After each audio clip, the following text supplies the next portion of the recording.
Hi, my name is Kevin and I collect old irons. Today we're going to talk about the elite goffer irons, and here I must work independent of my own collection. Instead, we're going to show photographs of irons from recent auctions, these being the 4 Dave Irons auctions and the Brookwell auction from 2 years ago. We have previously talked very briefly about the elite early European slug irons, topic for another video.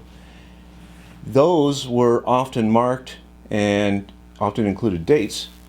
The elite goffer irons very seldom have any formal markings at all, and thus the dates and sometimes the provenance is uncertain.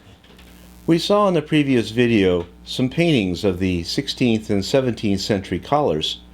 These ruffles went in and out of fashion numerous times over the centuries and were in the early days used in the regal courts, but worked their way into other mostly formal settings such as the judicial realm. However, almost nothing survives today of these smaller household and shop tools. There is a 1979 self-published book on goffer irons and the many other devices used to iron ruffles. This is Oliver St. John's Gallimaufry of Goffering, which is both scholarly and frank about how little is known of the early history of these devices. Anyone interested in this book should borrow a copy from the Pressing Iron and Trivet Collectors of America library and make a photocopy of their own, which is what I did. There is a circa 1560 illustration from Denmark called the Monkey Laundry. This image is from the copy in the British Museum. This is a series of monkey-based comedic illustrations, and the emphasis here is more on the monkeys than the making of the collars. But in the foreground, we can see one of the collars being made. The devices used here are what we call poking sticks, although these appear to be of especially large size. These poking sticks are themselves a category of irons. I have one of those poking sticks here. This is cast brass here and iron on the poking end of this.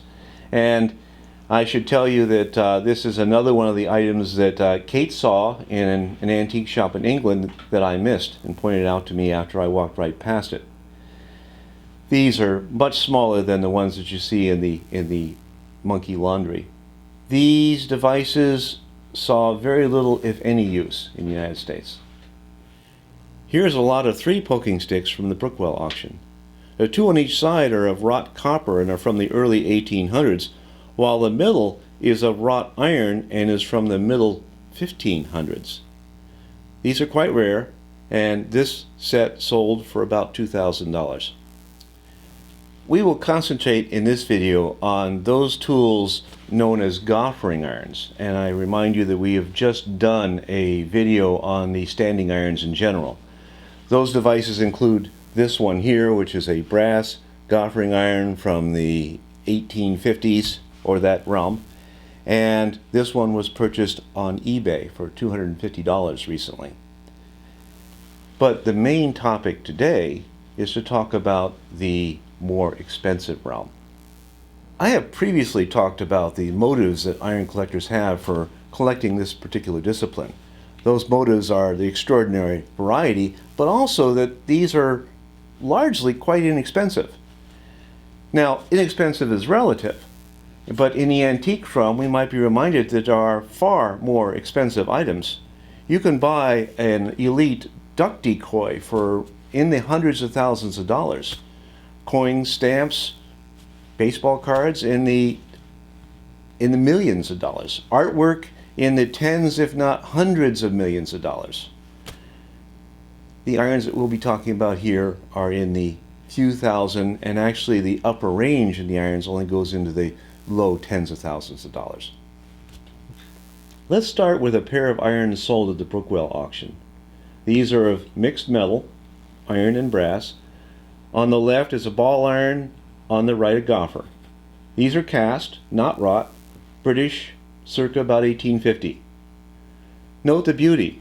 These have undoubtedly been polished, and this particular pair sold for $1,100. The Brookwell prices include the buyer's premium, so about $550 each. These are relatively simple and from rather late in the goffer realm, and mark the lower limit of the elite irons that we will talk about today. Here is another cast goffer from about the same period. The base and stand of iron, the barrels of brass. There are 3 barrels, a triple goffer, with the plugs. Beautiful, and with the plugs unusually complete. This sold for about $1,400, which I think is a low price for something this beautiful. But this is cast, fairly late, and likely not unique, which I think contributed to the lower value. Here is another British specimen, a circa 1850 double goffer, cast, made of iron, but with an unusual decorative design, and of large size. This is about 35 centimeters, 14 inches, tall. This sold for $2,600. This specimen is from the second Dave Irons auction, and for values here I include a rough estimate of the buyer's premium to be consistent with the Brookwell values that I mentioned before. This is a brass triple, 2 barrels on one side, 1 barrel on the other, and with an eagle finial. British, again, mid-1800s, so a bit late, but the eagle is unusual, and this sold for about $3,500. This, from the first Dave Irons auction, is a brass cast single barrel goffer with a tripod base. The post here includes a snake, which was occasionally incorporated into goffers. Old irons with animal motifs generally command higher prices, and I do plan a video on that subject at a later time. This particular example sold for something more than $4,500. Here from the same auction is a simpler cast brass single barrel goffer with a fairly detailed snake. This sold for about $3,500. Again, the snake design attracts bidding interests. Similar goffers without the serpent would sell for less than half, maybe less than a third of these values. Now let's look at something wrought, and earlier. This comes from a Brookwell collection and is likely early 1800s. This is another triple goffer with relatively simple wrought lines and a snake post, though a relatively simple depiction. This has a fruitwood base and sold for nearly $5,000. A wrought goffer, and from the 1700s, the design here is called a monkey tail. This is a double goffer, though both barrels are not easily seen from this angle. There is a barrel in profile and another at a right angle, and a slug. This is thought to be Scottish and sold for about $1,500. Here is another monkey tail, single barrel, brass, likely Scottish. This is quite tall, nearly 40 centimeters, 11 inches tall, and the design here is unusual. This sold for more than $6,000. Here is a double barrel with center well heater, French, maybe 1800. By center well heater, I mean that there is a lid on the top in which a slug can be set. These can come from various countries, and some have a mushroom rather than goffer top. This example sold for almost $3,000. Brookwell auction. I shared what might be a Danish clamp-on goffer in the previous video. Here is a Danish circa 1820 wrought double-barrel goffer with the slugs. This is a rare combination of double-barreled and clamp-on. $1,900. And here is another Danish clamp-on goffer. These are usually pretty simple, but this one is quite ornate and sold for almost $7,000. We might reflect that is the highest value we've seen thus far. And let me finish with the highest priced goffer iron at one of the recent auctions. This is a single barrel, I think rather ordinary in general shape, mid-1800s, so fairly late. but a bit tall, 35 centimeters, 14 inches, with a 20 centimeter barrel. And note the inlaid bimetal design work here.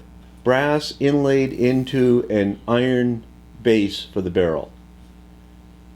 This is a demonstration of extreme craftsmanship and sold for more than $11,000 with a buyer premium. And that means that there were at least 2 collectors who bid that up to that level. I hope at some later time we can visit one of the good collections of goffers, and there we can flesh in some of the in-between realm between my relatively modest collection and the elite specimens that are shown here. And if the comments are good, maybe we can do some other videos where we'll draw on some of the pictures of irons that have been purchased on auction and see some of the wider diversity than I can depict with my own mostly American collection. So with all that said, thank you very much. We are continuing these into 2021. Happy New Year.